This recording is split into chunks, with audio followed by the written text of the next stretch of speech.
No? Hindi naman. Pasensya na kayo. Natawagan ako dito rin sa San Manuel na ako. Pipitura pa yung kamay. Ma'am? Umpisa, dapat palagi na. Ay, pag tuwing Friday nandito na ako. Friday. Oh, huwag na kayo magsawa sa pagmumukha ng kalbo, ha? No? So, nakita nyo naman si Kuya Bunda, no?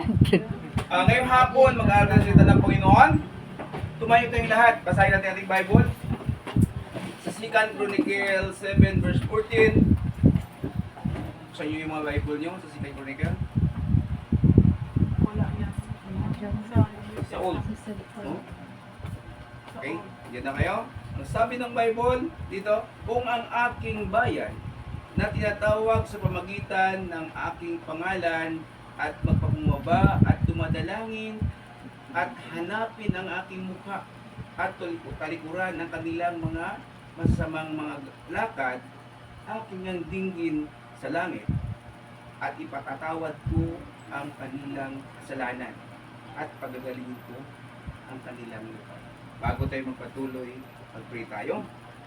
Ama namin Diyos na makapangyarihan sa lahat, salamat Panginoon sa oras na ito, salamat nakarating po ko dito sa ruwas na Panginoon Lord na matiwasay. Panginoon Lord, salamat sa mga kasamahan ni Brother Bong dito sa tindahan ito, Panginoon Lord, salamat sa kanilang buhay, salamat sila ay nandito para pakinggan kayo Panginoon Lord. Gamitin niyo po ako Panginoon ko, nasalita po kayo sa pamagitan ng aking mga labi, wala po Panginoon, wala ko sa buhay. Laging tutago niyo po aking kaina. Kayo makita sa aking buhay. Patawarin niyo kami sa aking may nagulang nagkasala, dahil ang lahat ng ito, dinadalangin namin sila kailang pala ni Jesus. Amen! Okay, maupo tayo lahat. Pumibis ko kayo na makasama ulit sa Bible study. Amen? Ang sabi ng ating nabasa, sabi rito, kung ang aking bayan na tumatawag sa pamagitan ng aking pangalan ay magpakumbaba at dumadalangin at hanapin ang aking mukha at talikuran ang kanilang mga masamang mga lakad at dinggin sa langit. Kapatid, kung tayo ay nasa Panginoon, ang sabi ng Diyos, didinggin niya sa langit ang ating mga panalangin. Diba? At ipapatawad ang ating mga kasalanan. Ang pamagat ng ating pag-aaral ngayong hapon, ang pagbabago ng tao sa espiritual. Ang pagbabago ng tao sa espiritual, number 1, sino ang tinatawag ng Diyos sa espiritual na pagbabago? At sino ang kailangang magbago mga mas? Ako, tayong lahat ay tinatawag ng Diyos sa pagbabago. Ang sabi ng Matthew 4 verse 19, at sinabi niya sa kanila, magsisunod kayo sa hulihan ko at gagawin ko kayong mamalakayan ng tao. Sinabi ito ng Panginoon kay Peter, si Pedro at ang kanyang mga samahan ay mangingisda. O kayo mananahe, gagaya ninyo. Nung tinawag ng Panginoon, ang sabi ng Panginoon sa verse 20, at pagdakay, iniwan nila ang kanilang mga lambat at nagsisunod sila sa kanya. So kung tatawagin kayo ng Panginoon, kahit may trabaho po tayo, kailangan din sumunod. Amen? Si Brother Jesus, kung tawagin ng Panginoon, kahit may tinatahing libay siya, iwanan niya yan. Tama? Amen? Dahil sa gawain ng Panginoon, di ba? Mga kapatid, dati tayong bihag ng sanglibutan. Tama ba? Mahilig tayo sa bisyo. Tama? Makipag-inuman, makipag-tungits. Tama ba? Magsugal. Marami tayong bisyo noon. Magsabong. Makikipagmarites sa kapitbahay. Tama? Yun ang mga bisyo natin. Pero salamat. Ngayon, binago tayo ng Diyos. Pagpatuloy lang po tayo, di ba? Dahil sa salita ng Panginoon na lagi po natin na papakinggan na bubaon sa ating puso at isipan. Kung hindi kayo nagbago, ayaw nyo rin pakinggan ang salita ng Panginoon. Kahit sino mga dito, kahit si Pastor, kung hindi kayo binago ng Panginoon, ayaw nyo makinig. Pastor, ada pa yung trabaho dyan pala yun. Tama ba? Marami kong gagawin, Pastor. Pasensya na po kayo. Pero salamat at binago tayo ng Panginoon. Amen? Di ba? Binago tayo ng Panginoon. O Brother Jesus, di ba? Kahit itong oras naghanap na tayo, anong pugutan na? Tilapia ba o dakdakan? Di ba? tayo sa hapon. Kasi gawain mo rin yan. Letter B.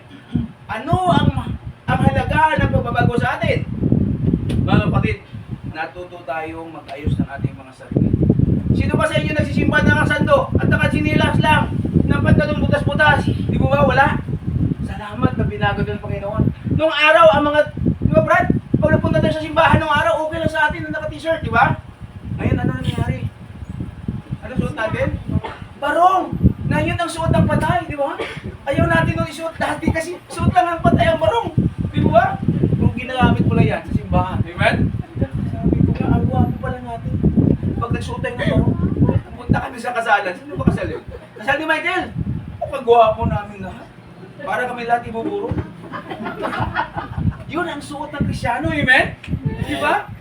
Noong araw, punta tayo sa kasalan, ang haba ng mga damit ninyo hanggang sa ilalim, pati yung alika po. Kaway-kaway, ganyan, ano? Di ba? So dapat, pag nagpunta tayo sa simbahan, ganun din yung suot natin. Amen? Mas mahal. Kasi, mga kapatid, ang kausap natin sa simbahan, hari ng mga hari. Di ba?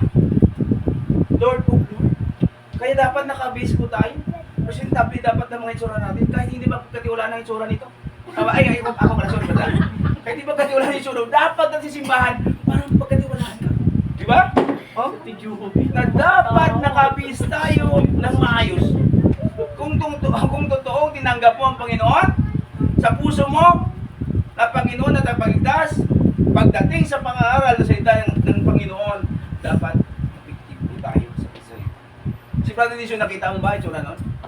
Si Brother Dicio, yung kasama ko, di ba? Sino mas malaki ilong sa amin dalawa? Wala naman siya rito eh, di ba? Hindi siya magagalit. Oh. Pero maraming tao na naniniwala sa kanya pag siya nagsalita, Brad. Kahit umiiyak yun. Ha? Sabi ko nga, bakit ang mga Bisaya, sabi ko, ang lalaki ng ilong? Sabi nila. Kasi ang mga Bisaya, mahilig magsuksin nung araw. Oh? Pinapagpraktisan ng mga kalaban yung ilong. May ilong malaman. Ganyan na po. Sabi ko, bakit ako mag-auki ilong? Pero, Number 2. Ano ang kailangan sa pagbabago, mga kapatid? Bisaya. Ang sabi ng 2 Corinthians 5:17, kaya po ang sino man ay na kay Kristo, siya'y bagong nilalang. Ang mga dating bagay ay naglilipas na. Narito sila, huwag naging mga bago. Mga kapatid, simula nang tinanggap natin ang Panginoon sa ating buhay na pwede kapagligtas, wala na yung dati na mga ugali. Di ba? Nung araw, mahilig kayo magkipag-away sa kapitbahay.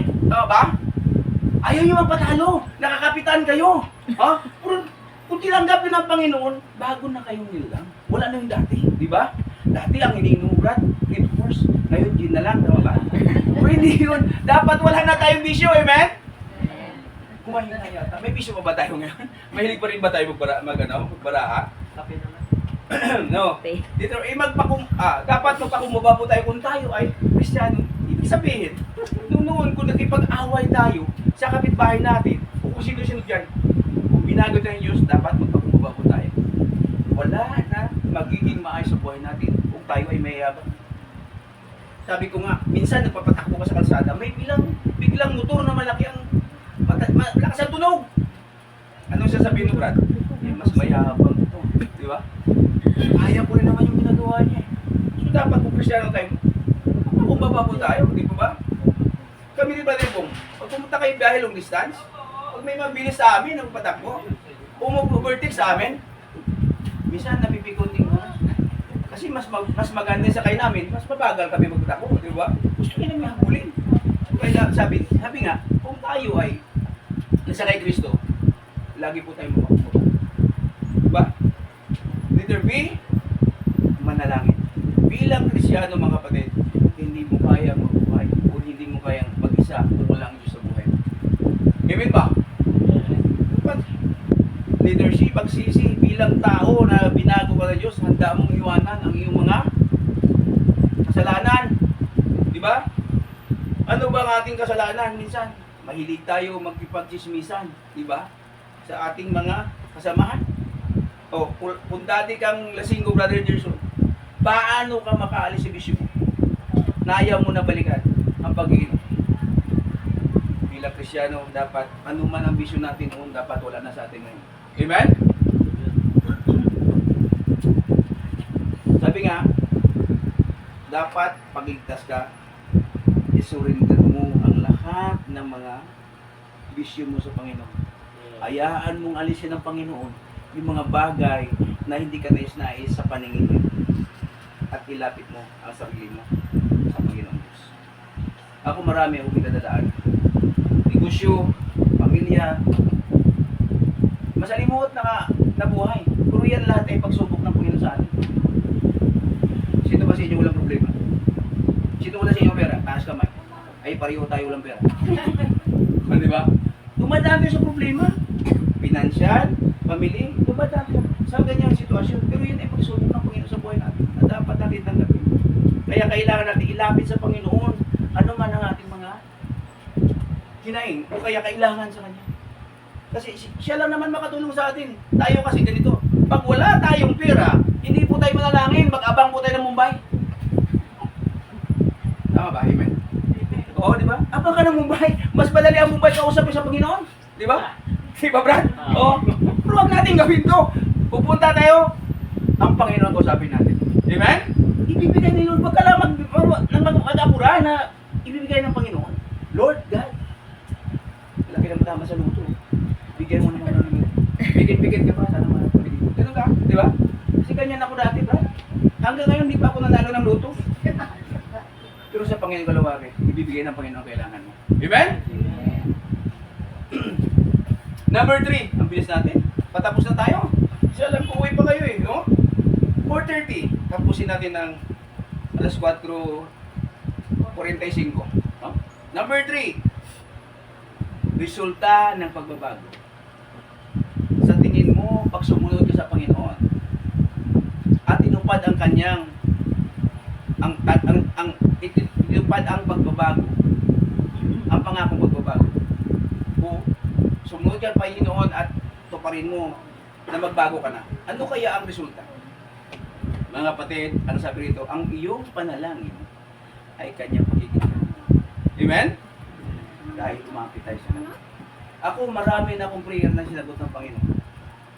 Ang anak ko sa Biskaya, alam niyo ba rin buong kwento ng buhay nun? Puro pinagpala ng Panginoon ang kanyang buhay. Hindi ko nga alam sis, meron siya gasolinahan. Mag-open ang gasolinahan niya sa September. Pupunta tayo lang doon. Sa Dupax, meron siya doon. Hindi ko rin alam ha.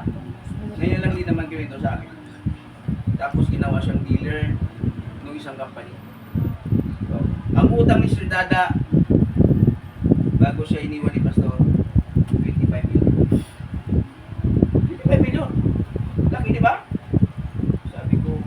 Sabi nga niya, ang Panginoon ang makapangyarihan. Matindi ang pananampalataya ng Panginoon. Nakakaiyak ko na po ito. Sabi ko nga, ang ating panalangin ay ibigay ng Panginoon. Dahil, malapit tayo palagi sa Kanya. Dito ang ating